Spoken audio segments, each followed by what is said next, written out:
Ready to set up a simple approval process using Flow in your own Salesforce instance in less than 10 minutes? If you're anything like me and you learn best by doing, you're in the right place. Each episode will walk through a back-end process step by step so that you can follow along and level up your Salesforce skills like a pro. Ready to dive in? Let's click through it.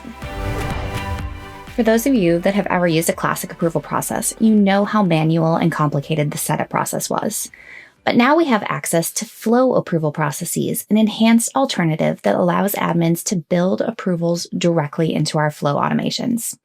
This is a big win for admins because we can automate approvals on record change triggers. And it's a big win for users because the new approval interface is incredibly user-friendly. Let's see it in action and click through setting up a simple approval process directly in Flow in less than 10 minutes. For those of you clicking along with me, you can be in any environment, although I always recommend creating and testing your automation in a sandbox before deploying to production. All you need is a record-triggered flow to get started so that we can automate our approval based on specific record updates.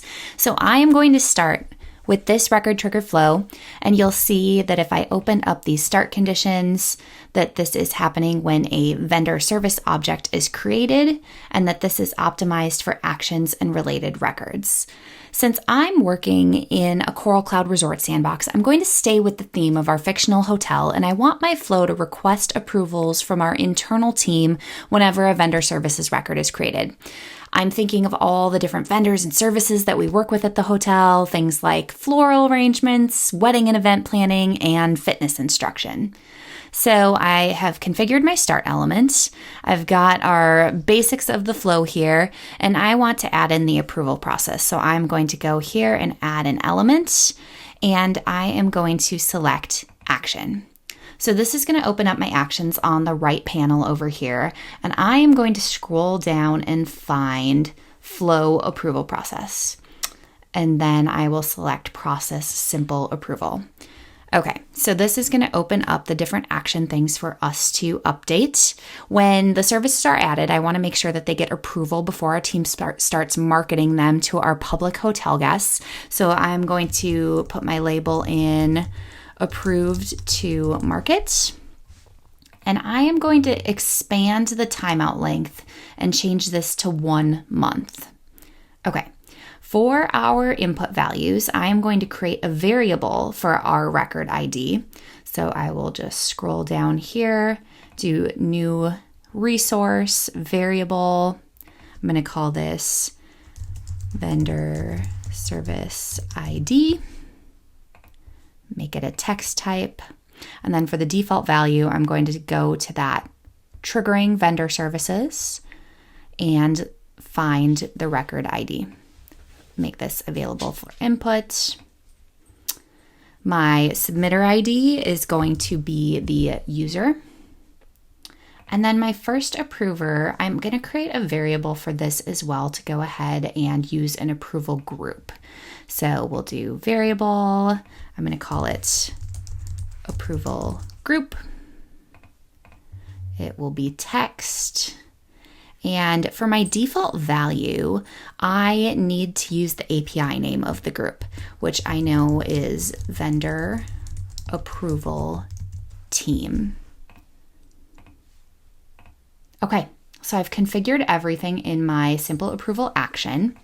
And now I am going to decide what I want to happen next in my approval process. So we want to add the action that we want our flow to take once the record is approved. So in this case, I want to check a box that shows that the service is approved to market.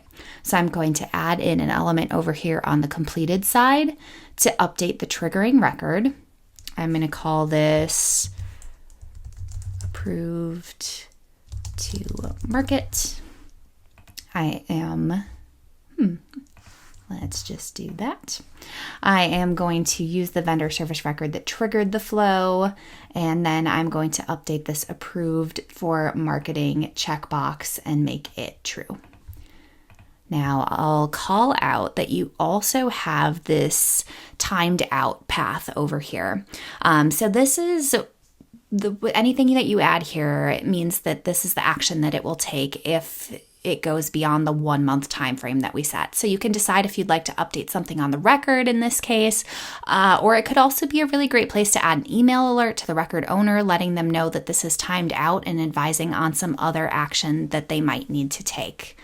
But let's go ahead and save this. And we will activate and test it out. Okay, let's go and see this in action. I'll head to one of our favorite vendors, Mozzie's Magical Moments, and create a new service for event cleanup.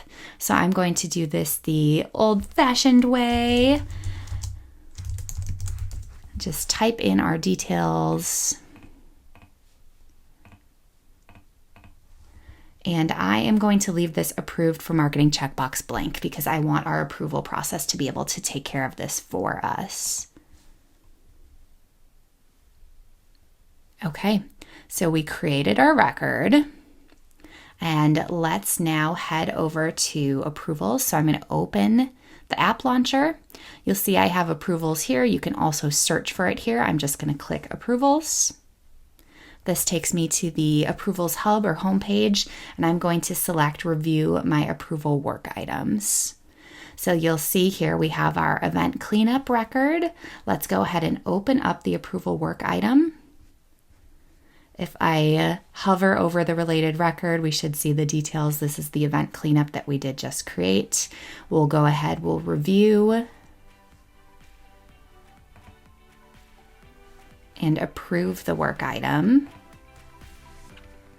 And it can take a little bit of time for this to update, but if I now go into the record, and it shows that our approved for marketing checkbox is now checked. So we're all set to market this great new service at the resort. And that's it. Simple approval actions right in Flow. As Salesforce admins, we want to make sure that key records are reviewed and approved by the right people moving forward. And even more importantly, we want to make sure that these approvals are tracked so that we can maintain consistency, accountability, and control across business operations. Using Flow approval processes saves time and reduces risk by automating what would otherwise be manual and potentially error-prone steps. To dive deeper into Flow approval processes, check out our Winter 26 Release Features Mega Blog post, which highlights new release features specifically for Salesforce admins. That's a wrap on this click-through. If it was helpful, please make sure to like, subscribe, and then let me know in the comments what other click-throughs you'd like us to do together. Until then, keep clicking and keep learning.